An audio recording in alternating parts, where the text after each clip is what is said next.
So it's February 1st, 2023, and the snow is deep.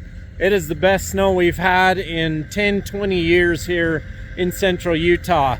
The good news is, well, let me back up. The bad news is we were out of snowmobiles. The good news is we got piles of them coming right now. So if you're needing a snowmobile for this season, we got you covered. We were able to secure, I think we got 15, 16.